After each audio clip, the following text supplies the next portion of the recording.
For the rest of y'all, welcome. It is good to see you all. Now that we've laid the groundwork, the only reason that I'll go anywhere is if I die, okay? And I'm not planning on that anywhere time soon. I've still got another good 900 years on this body. Mentally. Not too sure physically. But we've been talking about made for mission, and today it's what's your message, okay? And so as the last 2 weeks, I've opened with kind of a monologue story, and then we'll kind of go into the message. And so in keeping with that, I want to read you a story that is written from this person's point of view that actually this is going to be all about. He had shared his story several hundred times, but it never got old. He loved seeing the look on the listener's face as he talked the day that he first heard the voice. It was so real and near that he turned around to see who it was that was whispering in his ear. It took almost a day to realize that the voice was coming from inside his own mind. And it wasn't kind either. The voice said all kinds of horrible things about himself, and it would not leave him alone. Then one day, the voice took control of his own mouth. Randomly horrible and crazy things would come out of his mouth, and there was nothing he could do to stop it. He tried to explain his struggles to those near him, but nobody understood. He'd already lost all hope when the now voices took over control of his body, to the point that people in his village, even his own parents, would chain him up in the cemetery. The message couldn't be more clear. They just wanted him to die already. He tried to scream, "I'm the victim," but no words came out.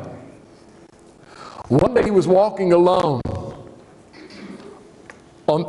As he was walking along the beach alone. He was always alone, because there was an unmistakable fear in the voices that he'd never heard before. Something about a man named Jesus that was on the boat that he could barely see in the distance. The voices pressed him to run into the fields, but with all his might, he stayed put with both feet in the water. He had no idea that the man on the boat was about to change his life forever. You see, we've been talking the last couple of weeks about that we've been made for a mission. 2 weeks ago, we kicked it off by saying this, that we are all called. Every one of us. May I say this to you? Whether you're a Christian or not, when God created each and every one of you, even before the world was created, He had a plan for you. He had a plan for me. And he also knew that on March the 17th in 2019, our paths would cross. He knew that it would be this group of people that would be here. Now, I'm kind of like God. We wish there would be lots more. But there aren't. So we go with what we have. And the message is still the same. Each and every one of us are called for a reason and a purpose. Everybody goes around this world looking to see what is my purpose. How do I fit in? What am I supposed to do? What's my job? Am I going to get married? Am I going to have kids? Will I have a boy? Will it be a girl? What will they grow up to be? Will they be big and strong? Will they be small? Will they be able to stand up for themselves? Will they be able to do certain things?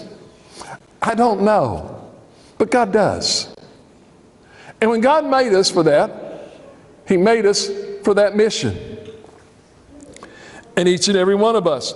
Then, last week, we said, okay, if I am made for a mission, and I'm on mission, then God, what is it that I'm called for? What's my mission? And we shared that ultimately our mission, first priority, is to be just like Jesus. You see, God created every one of us in His image and in His likeness. We were talking Wednesday night as we were talking about salvation, that we were all predestined to be conformed into the likeness of His Son, Jesus Christ. That's why, ladies and gentlemen, we are called Christians. Christian means Christ-like or little Christ, which means that wherever we go, people should see Christ in us, not the devil. Okay? There's enough of the world that shows the devil that we don't need to show the devil.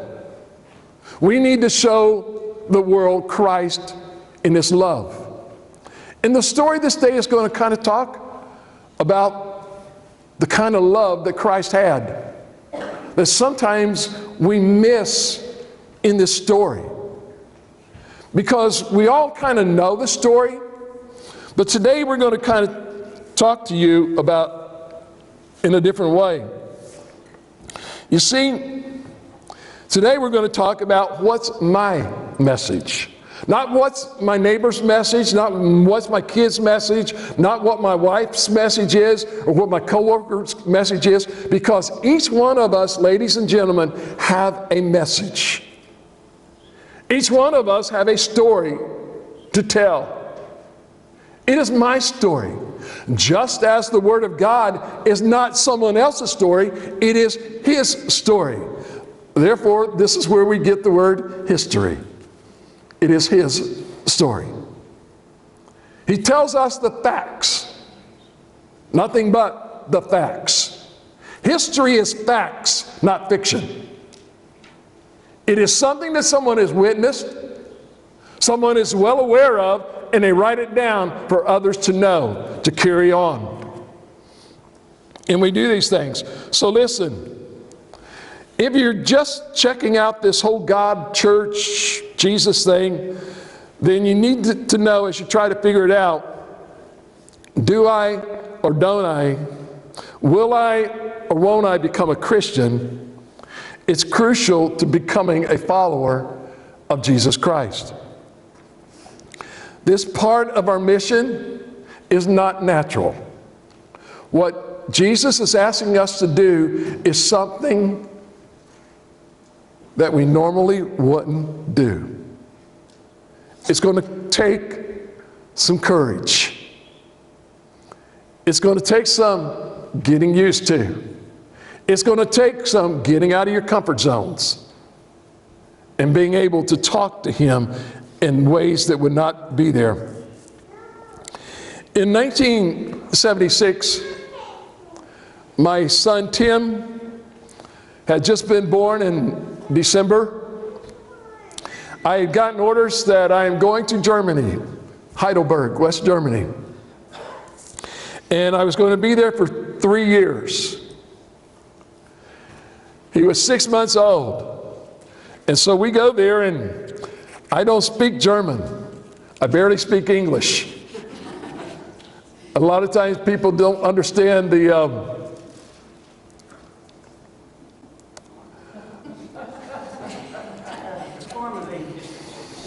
they don't understand my high intellect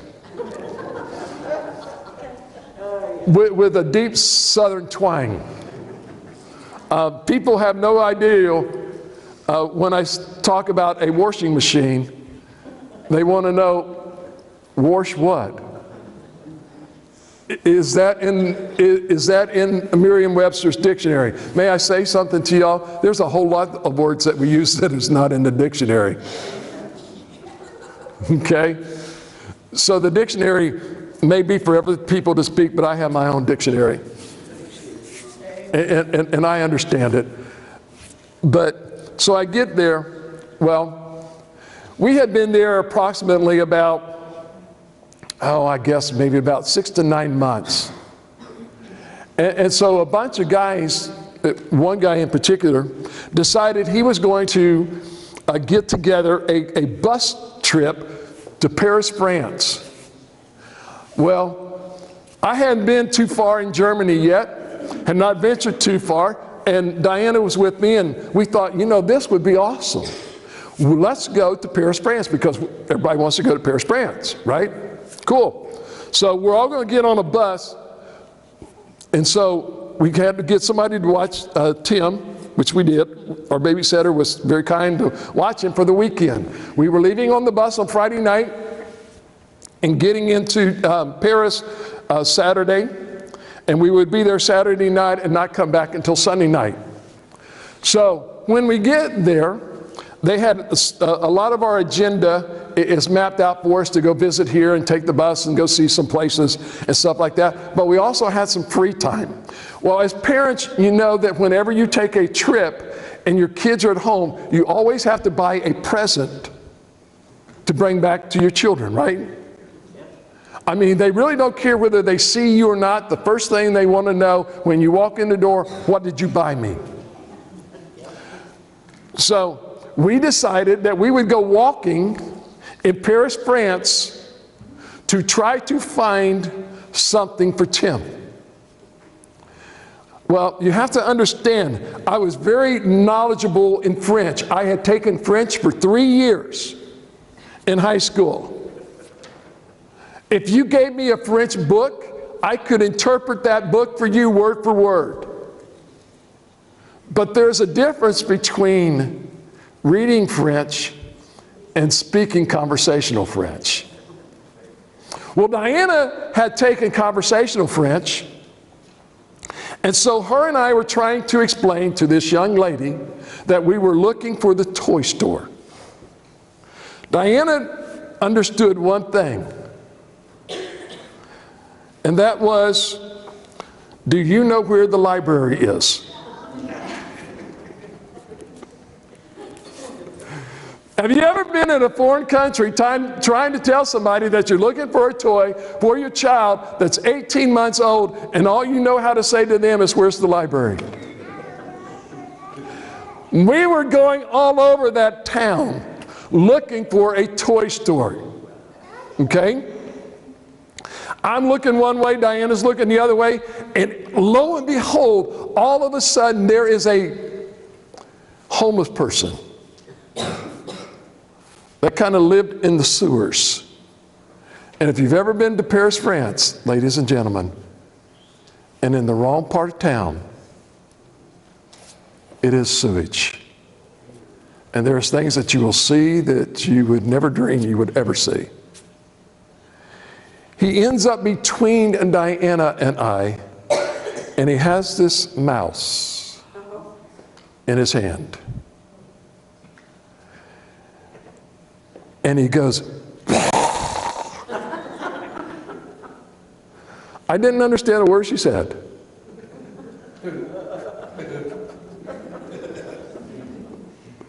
I'm looking at her and she's looking at me. And honestly, ask her about that story. She will tell you she has never forgiven me for that. She said, never again will you ever let anyone come between us. If you do, I'll kill you. That is why, ladies and gentlemen, I am alive today.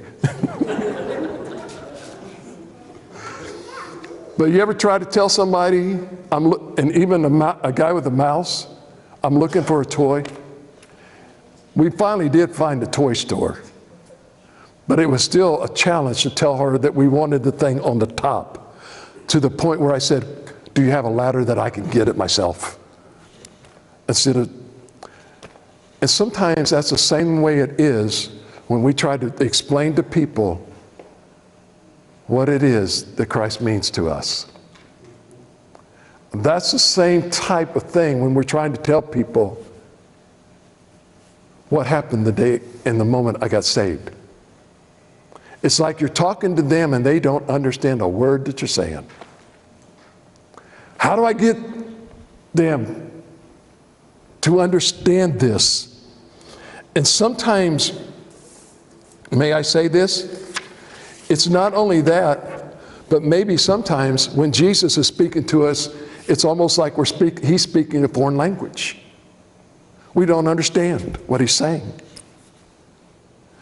So this morning, we're going to give you the story, but we're going to give you the story from two different books in the Bible and show you some differences between these that sometimes that we haven't seen that will explain the whole story when you put it together.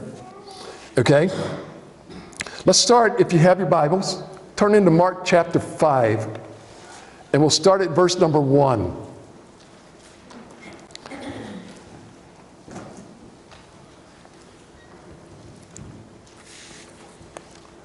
And look at what it says. They came to the other side of the sea, to the region of the Gerasenes, or some will say Gaderson. Okay? As soon as he, talking about Jesus, look at this. As soon as he got out of the boat, what? A man with an unclean spirit came out of the tombs, out of the cemetery. The cemetery is right there close by where Jesus is landing the boat. And he met him. Now listen. That they went across the sea, and what the sea is the Sea of Galilee, which was a very important part of Jesus' ministry. A lot of his ministry was encompassed right around that region. We start talking about him walking on the Sea of Galilee and all of these things, and we're going to talk about that. You see, because at this sea, some things that we don't know is when he came to the other side of the sea, this is on the one side where Jesus was. Remember, he had just finished speaking to the people on that other side. Those were Jewish people. On this side that he's going to is where a lot of non-Jews lived. Okay?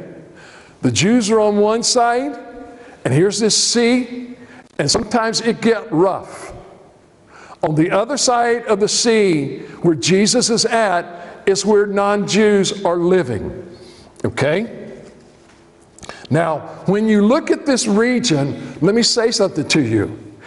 It will trace its history all the way back to the Old Testament. It's not something new. And what it was is this part. Remember when God told them to go and take over the promised land into Canaan? Well, the problem was that in the Old Testament, when they went into the Promised Land, there was a spot in the Promised Land that the children of Israel did not clear out of the non-Jews. And this area where this man is living and residing, ladies and gentlemen, is a place of the Promised Land that the Jewish people had not cleared out, and they had been living for thousands of years. It's not something that they had just inhabited yesterday. They've been living here for a long time. A long time. And this is important because something is going to happen. Most of these, they would just let them stay there. And what would happen is, most young Jewish boys would not dare go across the sea to that area.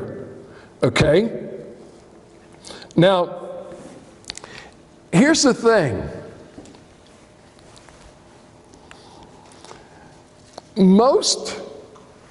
Some scholars, we a lot of times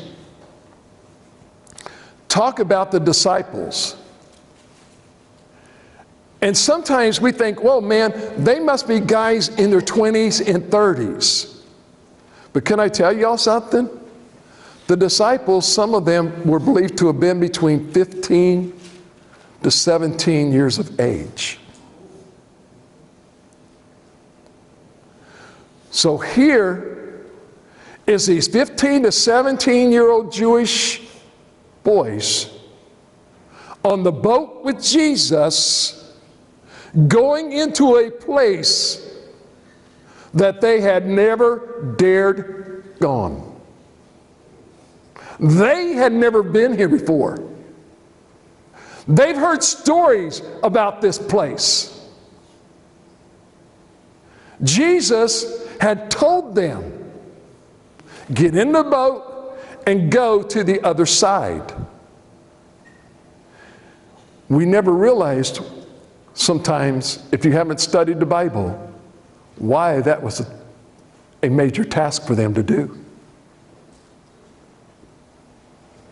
Sometimes we just read and we don't read the rest of the stories and to get the history about it. So, if you think about it for a minute, Jesus was really a youth pastor.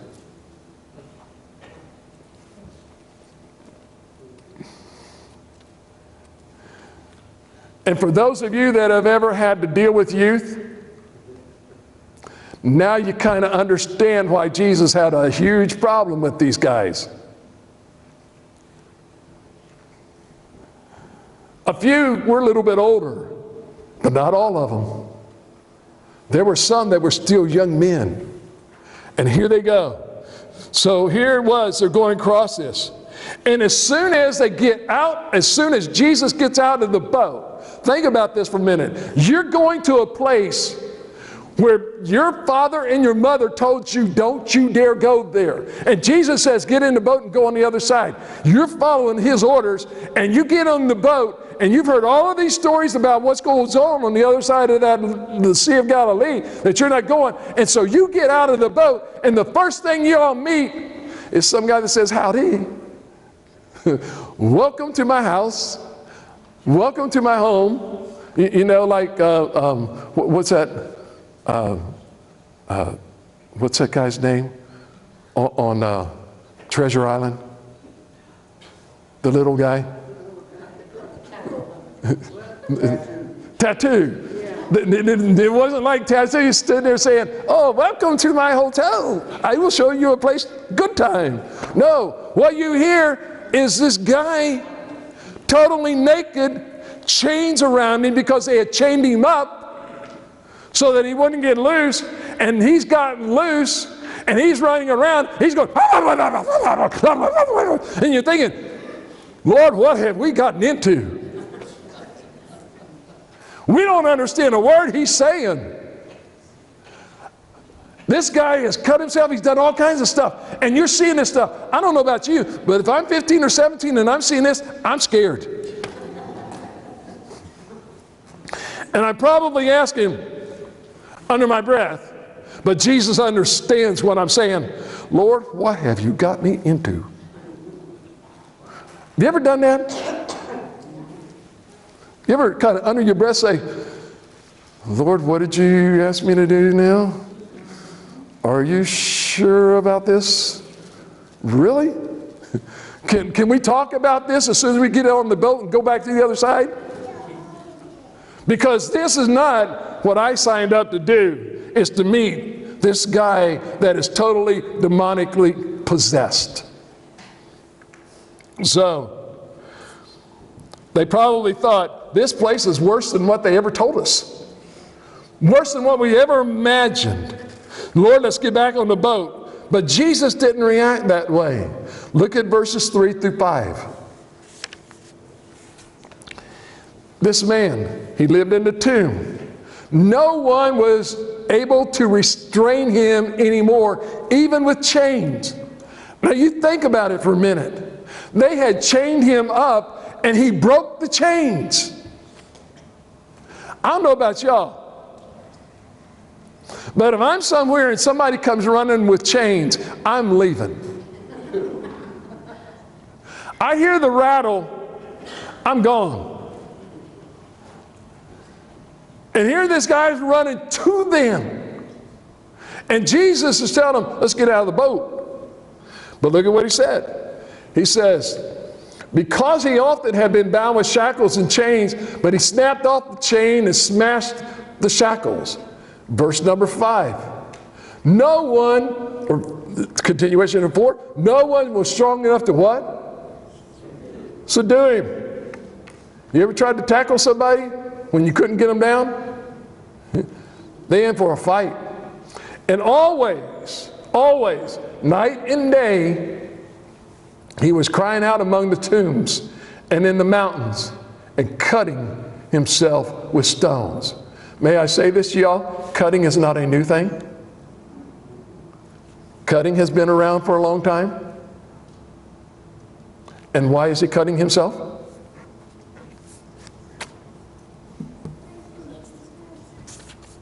I rest my case. I'm not saying you're crazy if you're doing that, okay? I'm just saying that's not of God, okay? If you get my point. But look at this. Just because someone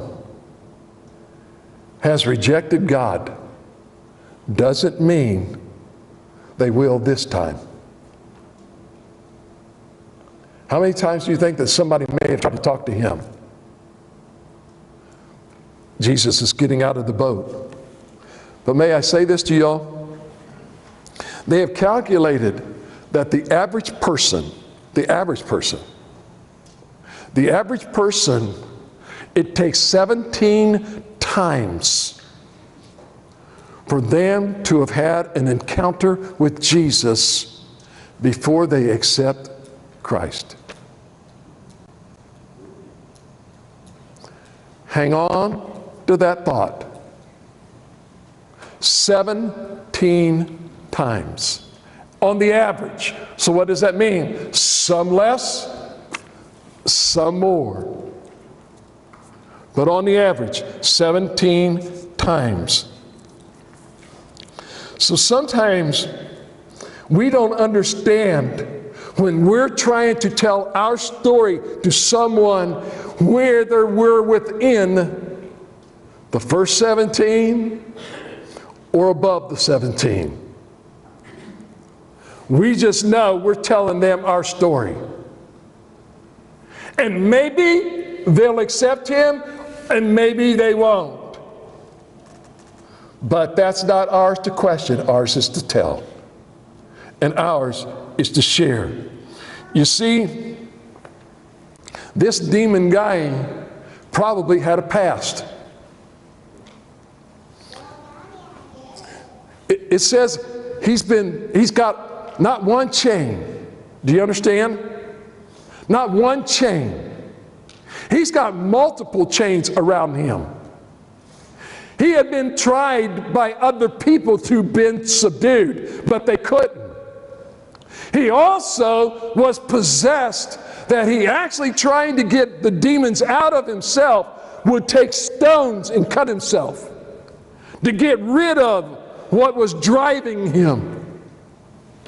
But may I say this to you, this didn't bother Jesus. Do you understand? This didn't bother Jesus. What am I saying? Ladies and gentlemen, we don't pick and choose who we deliver the message to. I don't care whether it is a drug addict or a drunk in vomit. I don't care if they're laying in the vomit. I don't care if they're dirty and they stink and your nose bothers you. You still have the obligation and the responsibility to tell them about Jesus. That is not our choice to pick and choose who we want to tell about. Because may I say this to you? You and I, ladies and gentlemen, are as dirty as a drunk in the gutter. You and I are dirty as the drug addict that is high on everything. Ladies and gentlemen, if it hadn't been for Christ, that may have been us. Or maybe it was. But thank God somebody told me about Jesus.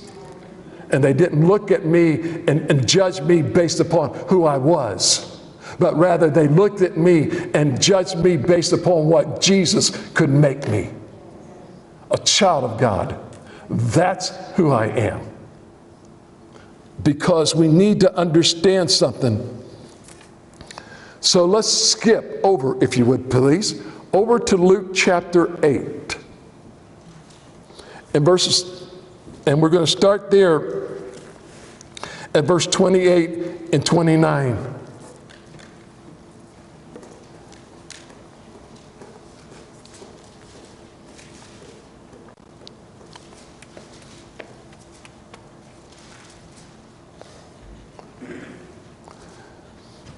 When he saw Jesus, he cried out. He fell down before him. And he said in a loud voice, "What do you have to do with me, Jesus, you Son of the Most High God?" Next verse. "I beg you, don't torment me."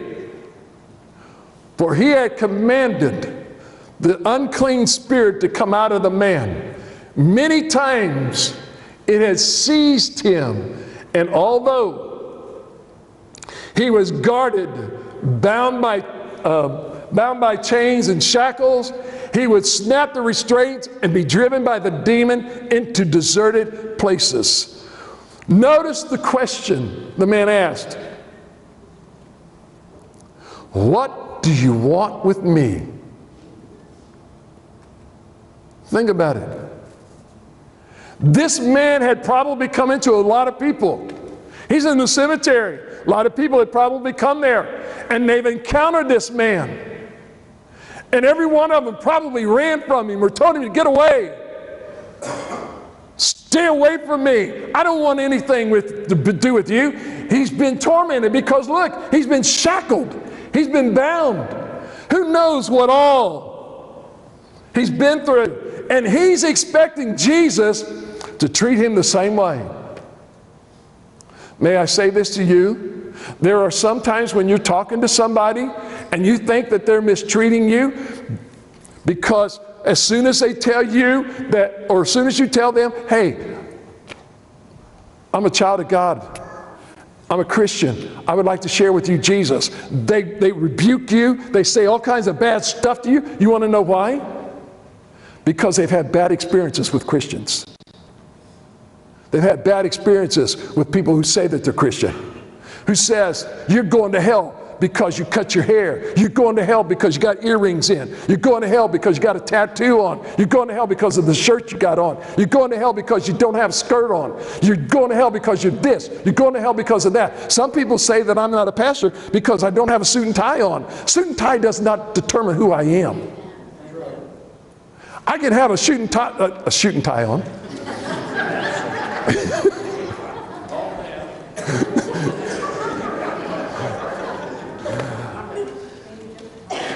I could have a suit. My mom always said, now slow down. A suit and tie on, and I could preach you hell. I could preach you false doctrine. A suit and tie doesn't tell you the truth. Why do I not wear a suit and tie? Because I'm going to tell you the truth. And I'm going to dress the way y'all dress. Well, some of you. I'm not wearing a dress. We ain't going there. But if you do, praise the Lord. You know? But hey, I am who I am, and I'm going to tell you. Because why? Because I've encountered people who honestly treat me the same way. Because why? Because they've run into this, and you've probably seen them. And if that's what they want to do, great and wonderful, but I never saw Jesus do that, and that's why I don't do this. I do not, man, I forgot my thing. I can't do that. Jesus, He loves you.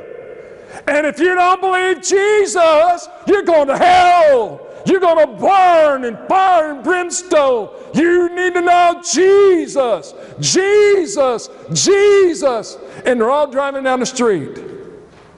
How many people really stop to listen? I don't know about y'all, but when my mom yelled at me,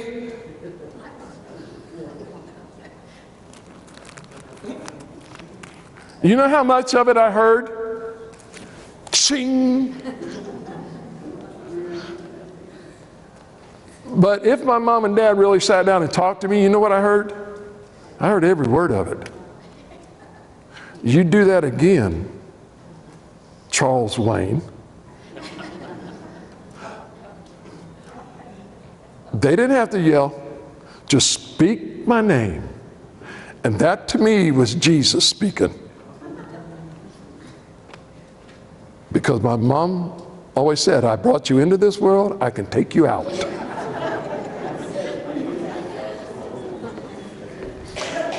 Blessed be the name of my mother.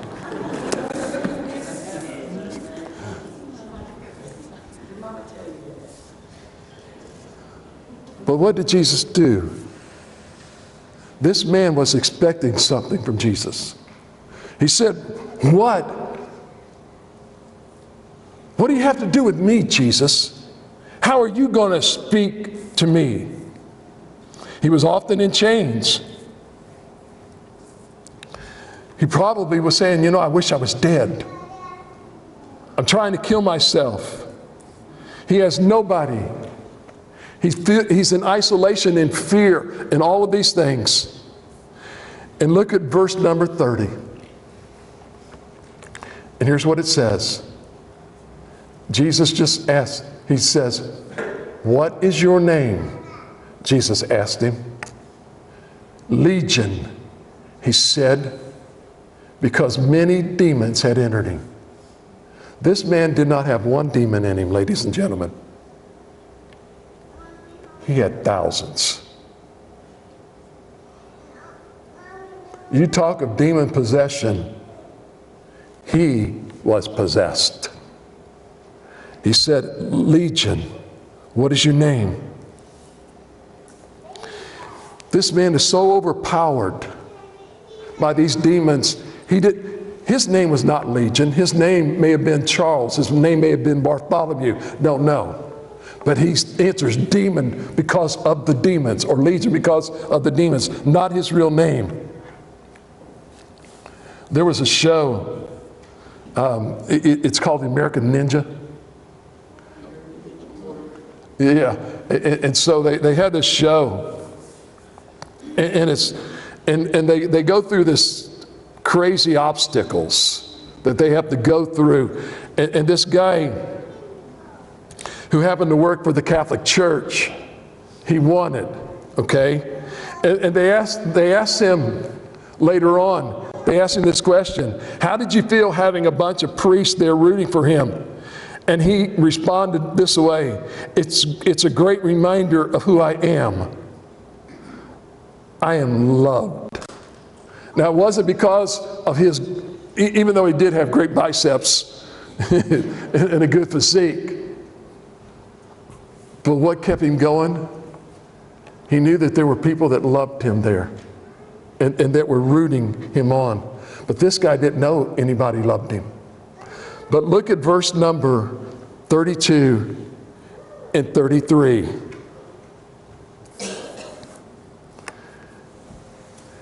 There was a large herd of pigs was there, feeding on the hillside.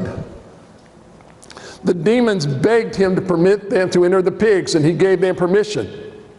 The demons came out of the man and entered the pigs, and the herd rushed down the steep bank into the lake, and they drowned.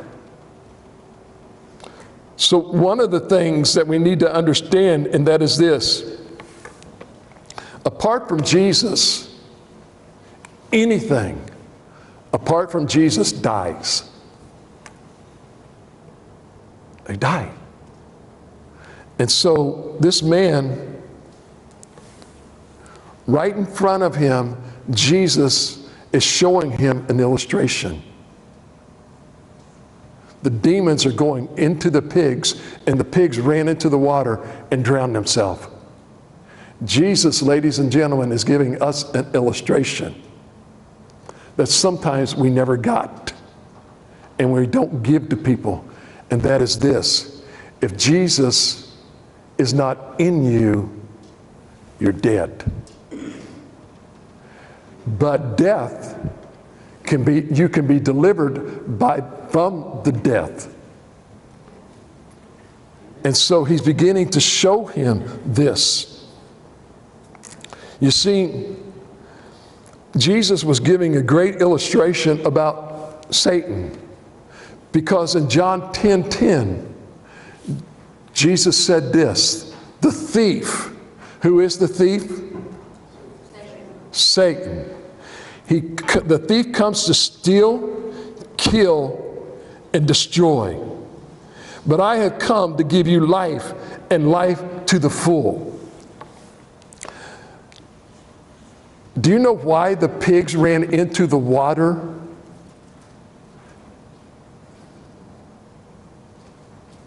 You see, because they believed that the water was the abyss. The water was death to them. And Jesus, this whole illustration, it's more than just pigs running in, spirits leaving the man and the pigs running into the water. Jesus was telling him, let me show you.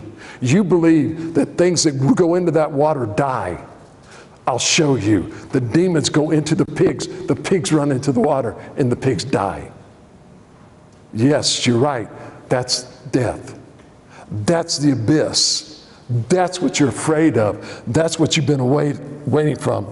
So, the man asked Jesus this question: Jesus, what do you want? What do you want with me? And what does Jesus say? I want to know your name. I want to help you. You see, that's the same thing that Jesus wants to know from us today. And that is, he wants to know our name. Everybody else wanted to bind him up. But Jesus wanted to know him. The next verse 34 and 35. The pigs didn't belong to that man. Okay? When the men who tended the pigs saw what had happened, he says they ran off and they reported it in the town and in the countryside. Then the people went out to see what had happened. They came to Jesus and they found the man the demons had departed from sitting at Jesus' feet, dressed and in his right mind, and they were afraid. Hold on a minute. This is a crazy dude. Everybody knew him as a crazy dude. Now, I don't know about y'all, but if I was there tending the pigs, have my pigs there, and I see this guy that's all naked with chains, cutting himself and babbling, I don't know about y'all, I'd probably call the cops. Wouldn't you? I mean, honestly, we would probably call the cops. But they didn't, okay? So what's happening? Jesus saw this man differently. Okay? Totally differently. And the pigs ran off. But look at what happened. The men who were tending the pigs went back to town, bring people with them. And when they came back, what did they find? Huh? What did they find? They came to Jesus and they found the man who they had just seen earlier, who was demon possessed, cutting himself, rattling off all kinds of languages that they probably did not understand. They saw the man the demons had departed from. And he's not running around no more. Where's he at? He's sitting at the feet of Jesus. He just been to Walmart to buy some clothes. Dressed and in his right mind. No. Do you know what? Think about it for a minute. Who were there with Jesus? His 12 disciples. One of them, some of them, I don't know who it was, maybe it was Peter, says, here, I think this will fit. And James may have said, okay, I'll give you this. And John may have said, hey, I got an extra pair of shoes. Somebody in that crowd, or some people in that crowd, some of his disciples, ladies and gentlemen, had clothed him. He didn't have time to go to the marketplace and buy anything because, number one, he didn't have any money. He had no way to earn any money. So somebody with Jesus clothed him, dressed him. He's in his right mind, sitting at the feet of Jesus.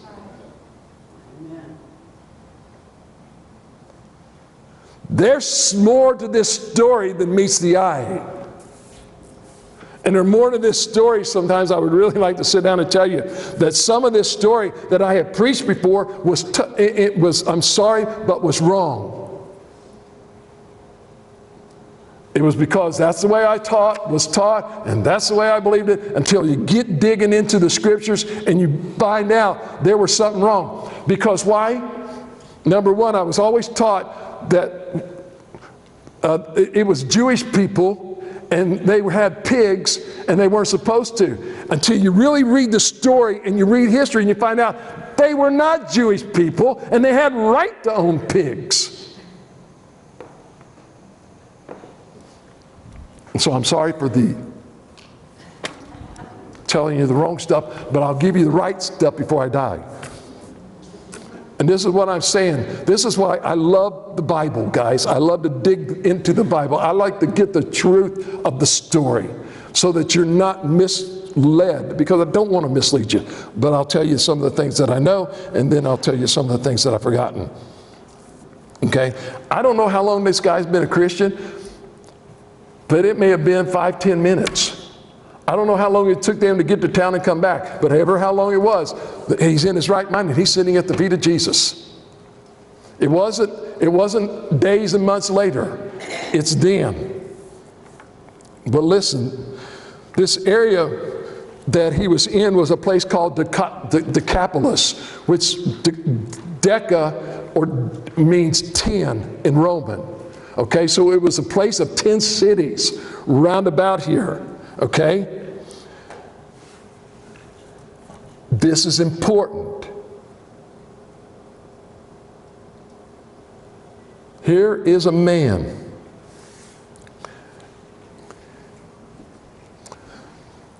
Because, do I have another?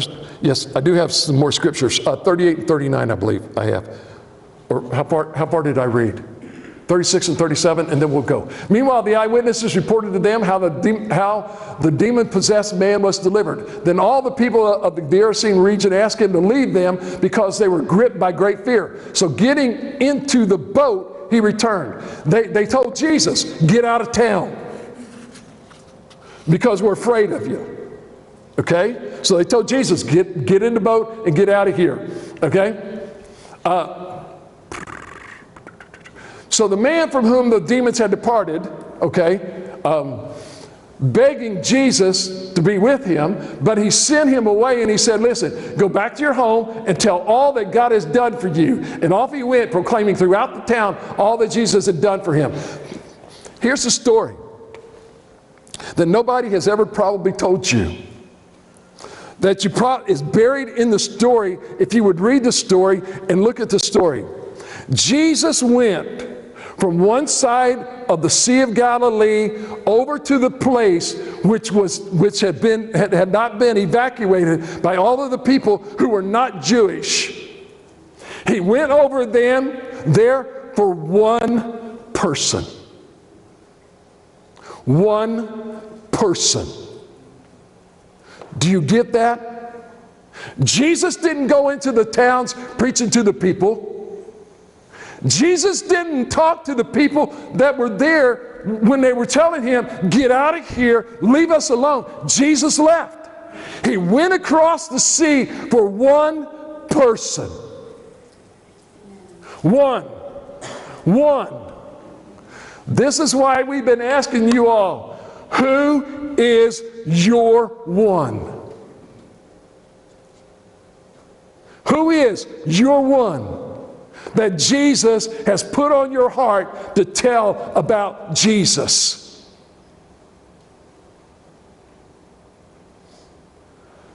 This is where we've been coming to for the last 8 weeks. Jesus had, ladies and gentlemen, his one. And what did he tell the man? Don't come with me. You stay right here and you go preach into this land of 10 big cities. One man went and told them about Jesus, and history records that there were many saved in those towns because of this one demonic person that nobody wanted to touch or be around. That one person that may be the drunk, that one person that might be the drug addict, that one person that may be that single mom that has 25 kids that you don't want to hear screaming, that one person that you don't want to deal with, that one person that you don't like, that may be the one that Jesus is telling you to go to and to speak to. And he's saying, go tell them. Why? Because we're telling what is the message: to be like Jesus. So what did Jesus do? He went out of his way to go to reach one. Not to go to reach many. Just the one. And we need to understand what is that. I brought with me a couple things today. Some people say, I don't know how to share my faith. A couple little things. There is a thing called an Evangel Cube. And it really is very simple because it starts talking about how to open, and it's even got the instructions, if you knew how to read them, if you've been trained in it, it would teach you how to unfold this properly to tell you about how to get saved. Very good thing, especially when you're dealing with kids. It's a very good illustration to use in that, okay? Some of you, we offered a thing, it was called the 3 circles. I think there were about 6 or 8 that said, yes, we'll go through the 3 circles. I'll offer it to anybody that wants to go through it. I will sit down with you to show you the 3 circles on how to go and share your faith. Very simple. There's other ones that are out there. There is the one that is simply just the bridge illustration, that there is a divide. You're on one side and Jesus is on the other side, or God's on the other side, and you can't get there until there's a bridge built. And then to show them, you can do it through an illustration, drawing it on a napkin, that there is a bridge and Jesus is the one on the bridge that he built through the cross. There's another one that's by 4 colors. There's the Roman road. There is multitudes of ways to share your faith with Jesus Christ or with others. And ladies and gentlemen, there is no excuse for anybody to say, I can't do it. Or I take that back. Yes, there is. Every one of you can say, I can't do it. And you know what? You're absolutely right. You can't. He can. Amen. And he will. You want to know why? Because every time they're back there teaching children's church, you know what they do? They give an invitation. And you know what? Those kids are ripe to hear the word of God and to make that decision. May I say to you, they're nothing but smaller adults. That's all they are. People, ladies and gentlemen, are searching for Jesus. They want to know. This is why they're shooting up. And anyway, so one thing that is incredibly cool is in Mark chapter 7, verse number 31. It said, then Jesus left the vicinity of Tyre and went into through Sidon down to the Sea of Galilee into the region of Decapolis. We read that the feeding of the 4,000 was in the same region. Okay, so Jesus goes. One tells the one guy to send him away, and he comes back a little later, and then there's 4,000, probably about 12 to 5,000. Okay. You want to know what was the difference when Jesus came back to this region and he fed the 5,000 and there were people that were saved? One man. One man. One man. One little guy who had been there to tell people about Jesus had already prepared the way for the 5,000. Think about it. One man who was demon possessed, who didn't know about Jesus, prepared the way for when Jesus came and preached on the mount that day and fed the 5,000. There was people that got saved, 4,000 that got saved. Why? Because of somebody that Jesus had taken the time out to go and tell about him, about God, okay? So we have no idea what impact our story may have. May I say this to you? You're sharing your story with somebody may start a revival that you never thought of. So let's pray this morning. Father, we thank you because our identity this morning, Father, it is secure. That I am a child of the living God who has already given me a verdict of well done, my good and faithful servant, even before I stepped in the door. I'm not living today for the opinion of others, God, or even what I think of myself. God, I've got nothing to prove. I've got nothing to lose. Father, I've been set free to live an undefined life. I choose this day, Lord, to live a life of integrity without compromise. God, I ferociously will guard what enters into my brain and what exits my mouth so that every aspect of your life may be glorified. Father, this message is for me as well as others. And God, my focus is clear, and it's all about Jesus. God, all I want you to do, Father, is to work through me. And Father, let me every day have more of an intimacy with you. God, may you use me in everything that you do. God, I just want to be with you before I do anything for you. Help me, Father, to pray. Father, there's a race for every heart of every child. And Father, who's the first one to win? God, I want you to know that my prayer this morning, Father, is to try to reach all of the people in Butler County. My job, Father, is not to cheat on my wife, Father, but to love my children and love her, God, as I love you. And God, I pray that, Father, you would use me in a way that you've never used me before. That, Father, I may not ever, Father, judge that person doesn't need the gospel. And Father, I pray that this becomes all of our prayers. But Father, it can't become all of our prayers until it first becomes from the leadership of this church. And God, I stand this morning declaring you are God. And Father, I will live for you as long as I live. We ask it in your name, Father. Amen. Hello, this is Pastor Chuck Cotton from Calvary Baptist Church. First of all, I'd like to say thank you very much for taking the time out to either listen to our sermon or to watch it on video. We are grateful that you've actually taken the time and hope and pray that it has been a blessing to you as it was to us as we delivered it to our congregation.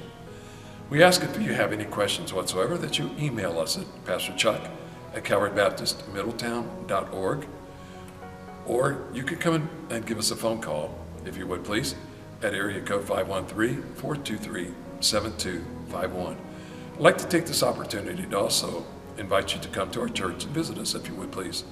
We actually have small groups on Sunday morning starting at 9:30, with our morning worship following at 10:45. Prior to our morning small groups, we also provide donuts with coffee, milk, orange juice, a time for fellowship, get to know each other, have a good time before we actually break out into our small groups for Sunday. Our worship services are uplifting, they're fast moving, and everything in our service is just a fast pace. But we do take time every once in a while to slow down as we feel the Holy Spirit moving, and we never want to hinder it in any way. We also have on Sunday evening, and during the school year, we have Awana, and Awana starts with the Puggles, actually from age 2 all the way up through high school. And during that period of time, we also have a worship service. Both of these start at 6 o'clock and end at 7:30. Our Wednesday night, we have a Bible study, which starts at 7. We generally finish about 8:15. We would love for you to come and visit with us. Don't have to dress up. Just come as you are, because to us, it doesn't matter. You're a child of God, a creation of His, and so to us, you're important to everything that we do. Our motto here is building the kingdom one life at a time, and we hope that we have a chance to visit with you, get to know you as you get to know us. So thank you, and may God bless you.